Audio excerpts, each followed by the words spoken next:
ఉన్న బంగారాన్ని విడిపించి ఆ రోజు ఆన్లైన్ రేటుకే మేము కొంటాం. Sharma gold company. ఆంధ్రప్రదేశ్ కాకుండా ఇతర రాష్ట్ర ప్రజలందరూ కూడా ఆంధ్రప్రదేశ్ వైపు చూస్తున్నారు.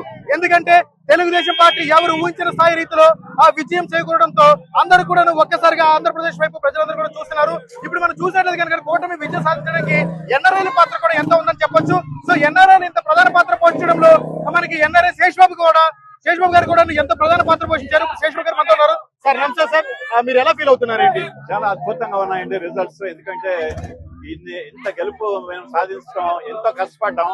కార్యకర్తలందరూ, తర్వాత ఎన్ఆర్ఐ టీడీపీ కార్యకర్తలందరూ గ్రౌండ్ లెవెల్లో కూడా ఎన్ఆర్ఐస్ వచ్చి ఎంతో కృషి చేశారు. ఆ కృషికి తగ్గ ఫలితం ఇవాళ లభించిందని చెప్పి మేము అనుకుంటున్నాం.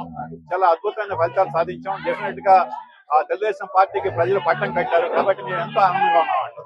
సో అదే విధంగా ఇంకా రాబోయే కాలంలో ఎన్ఆర్ఐల తరపు నుంచి టీడీపీకి ఎలాంటి కృషి అందించబోతున్నారు?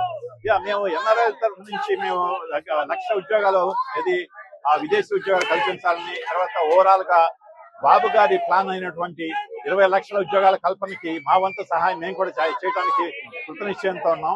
కాబట్టి ముందు ఎన్నో కంపెనీలను ఇక్కడ తీసుకొచ్చి ఎన్నో ఉద్యోగాలు క్రియేట్ చేయడానికి మా వంతు మేము కృషి చేయాలని చెప్పి ఎంతో ప్రయత్నం చేస్తున్నాం. డెఫినెట్ గా మా వంతు మేము మా రాష్ట్రానికి సహాయం పడటానికి అందరం ముందుకు వస్తున్నాం. సో అదే విధంగా గ్రామాల స్థాయిలో కూడా ఎన్ఆర్ఐలందరూ కూడా ఒక్కసారిగా రావడానికి కారణం ఏమంటారు? ఎందుకంటే ఇప్పుడు రాష్ట్రం వెనకబడిపోతా ఉంది, ఎంతో నష్టం జరిగింది 5 సంవత్సరాల్లో. అందుకని మేము ఏదో విధంగా రాష్ట్రం రక్షించుకోవాలనే ఉద్దేశంలో మేమందరం రావడం జరిగింది.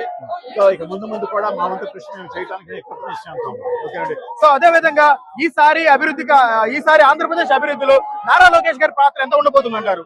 నారా లోకేష్ గారి పాత్ర ఎంతో అమోఘమైన పాత్ర ఉందండి. ఎందుకంటే అనుభవం ఉన్న వ్యక్తి కాబట్టి రాష్ట్ర ప్రగతి వారి నాయకత్వంలో ముందుకెళ్తుందని. సో ప్రస్తుతం ఇది ఎన్ఆర్ఐలు చెప్తున్న మాట అనమాట. ఏదైతే వాళ్ళందరూ కూడా ఆశించి ఆంధ్రప్రదేశ్ కు వచ్చి వారి ఓటు హక్కు వినియోగించుకున్నారో అది సాధికారమైందని చెప్పొచ్చు. ఎందుకంటే వారి కృషి ఎక్కడికి పోలేదు. ఇప్పుడు ఏదైతే కూటమి సాధిస్తున్న విజయంలో ఎన్ఆర్ఐల పాత్ర ఉంది అని చెప్పడానికి ఇదే నిదర్శనం.